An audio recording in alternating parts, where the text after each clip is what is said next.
C'est presque de l'info, c'est la revue de presse de Nicolas Canteloup. On va revenir sur le principal titre de l'actualité avec vous, Nikos. Oui, n'en jetez plus. Salut July, salut à tous, salut les amis. L'actu est tellement surround ce matin qu'elle est carrément Dolby Stereo, il faut le dire. Dolby Stereo, Dolby Stereo.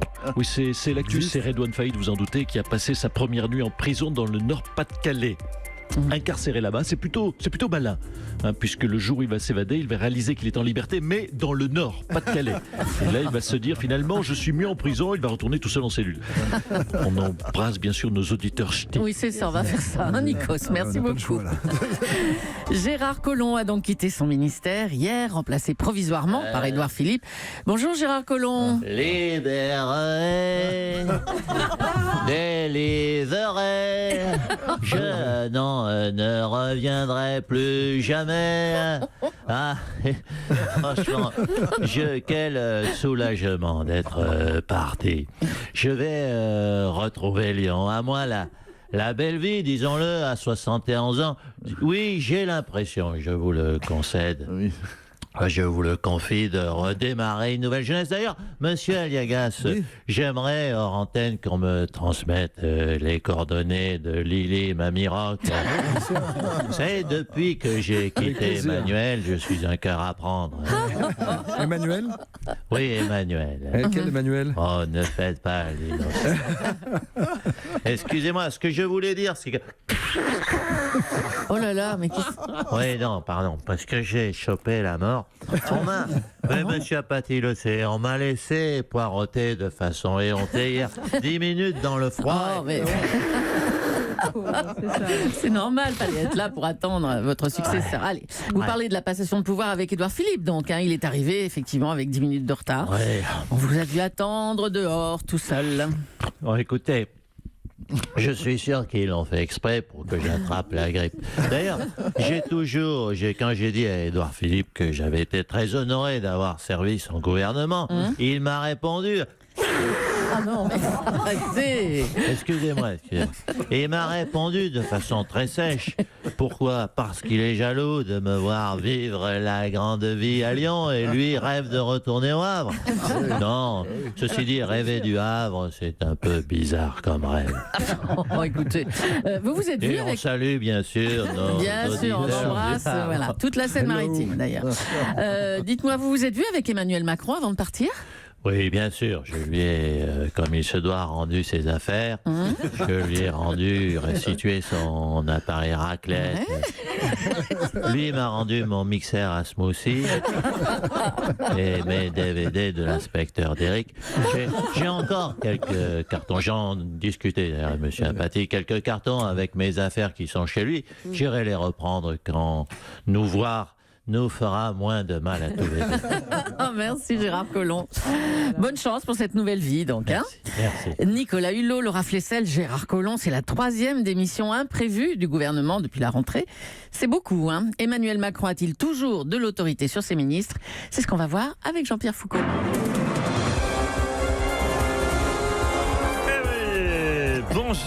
Bonjour, chers Julie, mon cher Nico, Jean-Michel, bonjour, David, Laurent, Céline, Wendy, tout le monde est là aujourd'hui. C'est une émission un peu spéciale puisque je reçois aujourd'hui Emmanuel. Bonjour Emmanuel. Bonjour Jean-Pierre, écoutez, si j'ai choisi votre jeu populaire, c'est pour pouvoir dire aux Français que chaque ministre de mon gouvernement est concentré sur sa mission et ne lâchera pas. Et ne lâchera pas. Bien, nous allons voir ça, mon cher Emmanuel, puisque nous allons jouer avec vous à qui veut lâcher sa mission. Emmanuel, vous êtes concentré, la question est voici. Dans votre gouvernement, quel est le prochain ministre que vous êtes tellement saoulé qu'il va se barrer ?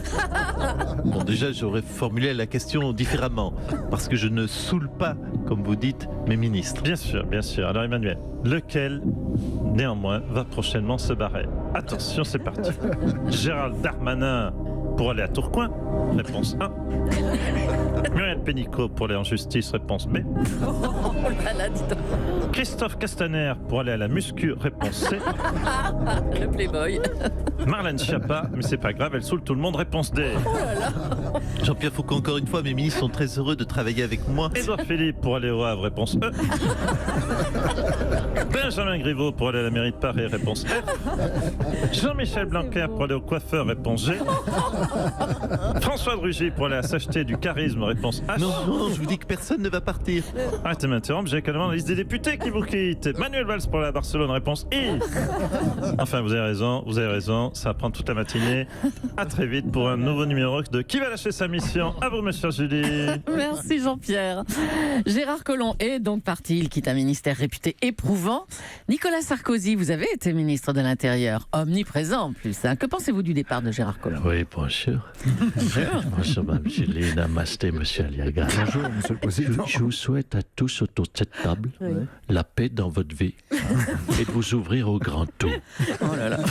Écoutez, pour Gérard Collomb, je ne vais pas le regretter. Le ministre de l'Intérieur, c'est le gars qui s'occupe de notre sécurité, il ne faut pas l'oublier. Nous, on avait un ministre de l'Intérieur octogénaire et dépressif, bravo. Septua. Oui, c'est bon. Ouais. On n'était pas loin. Ou alors c'est une vraie stratégie de la part de Macron. Une stratégie, c'est-à-dire? C'est-à-dire la stratégie de la pitié. On met un petit vieux à un poste pour que les terroristes se disent on ne peut pas l'attaquer, franchement, il est trop vieux. Oh, allez. Et ça marche aussi d'ailleurs avec un enfant de moins de 4 ans. Mais bon, ça ferait bizarre d'avoir un ministre d'Intérieur de moins de 4 ans. Comme vous dites. Quoi que remarquez, je préfère un gamin de 4 ans que Christophe Castaner, hein, franchement. Bonjour, écoutez, permettez-moi d'intervenir. Jean-Michel Apathy, quelle bonne surprise. J'entends monsieur Sarkozy proposer Christophe Castaner. Et ça tombe bien, ce matin, j'ai réfléchi à la question. Parce qu'évidemment, ça ne va pas être simple de remplacer Gérard Collomb. On ne pensait pas que ce serait compliqué de remplacer un octogénaire de 71 ans. Mais le vieux, il va manquer.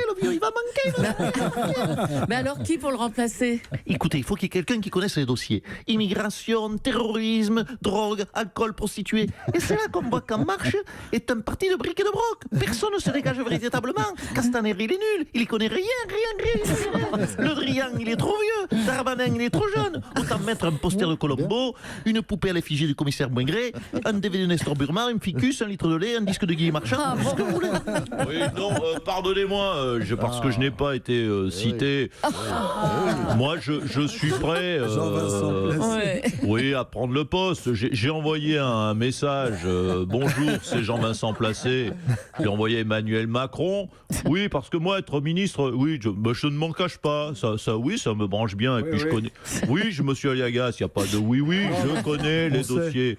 Je suis très calé sur tout ce qui est police.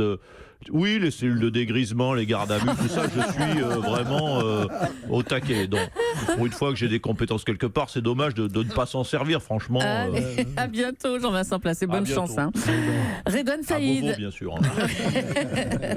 Redouane Faïd a donc été arrêté. L'homme le plus recherché de France a été capturé chez lui, à Creil. Pour tromper les policiers, il se cachait sous une burqa. Christophe Ondelat va nous raconter cette arrestation. Faïd. Redouane Faïd, l'affaire Redouane Faïd. Quoi qu'a-t-il bien pu n'arriver à Redouane Faïd pour qu'il puisse être arrêté chez lui pendant toute sa cavale?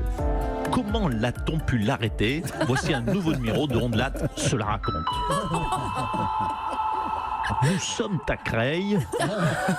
Les policiers découvrent sur le parking d'une cité de Creil un hélicoptère entre une Kangoo et une Peugeot 205.